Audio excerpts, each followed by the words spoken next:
Question is that the bill be now read a second time. Mr. Louisa.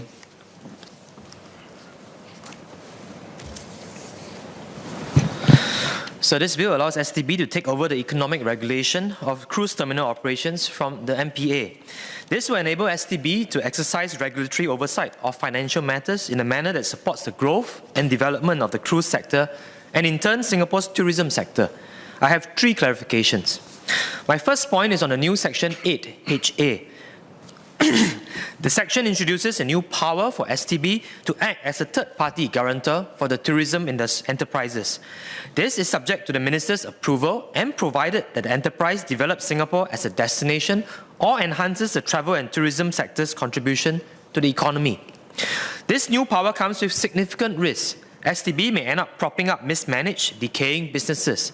STB may also be accused of picking and choosing winners in the tourism industry, unfairly disadvantaging those not lucky enough to be chosen.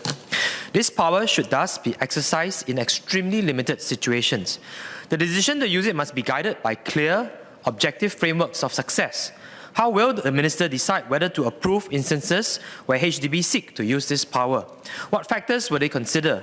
In what situations is STB envisioned to use this power? My second point is about how public interest will be determined under the amended Act. A number of amendments proposed refer to the STB or controller making decisions on the basis of public interest. One example is STB's power in granting or renewing tourist guide licenses to impose conditions that are in the public interest. The STB may also give licensees directions that are necessary or expedient in the public interest. I ask this because public interest is not a term that is currently used in the Singapore Tourism Board Act. However, the term is repeatedly used in this bill.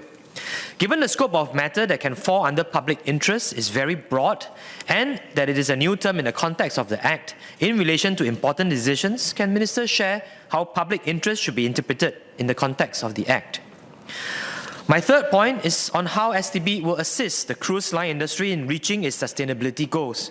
Concerns have been raised about the carbon emissions, pollution, and significant energy demands of cruisers. Earlier this year, Friends of the Earth, an NGO, evaluated 18 cruise lines according to 4 environmental criteria. No cruise line got better than a C grade. 7 received a failing grade.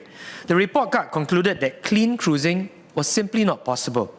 Research suggests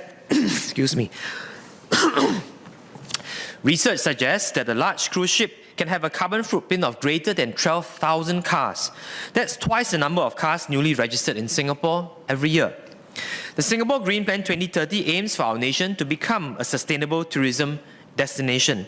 MPA has also said it aims to decarbonize the maritime industry.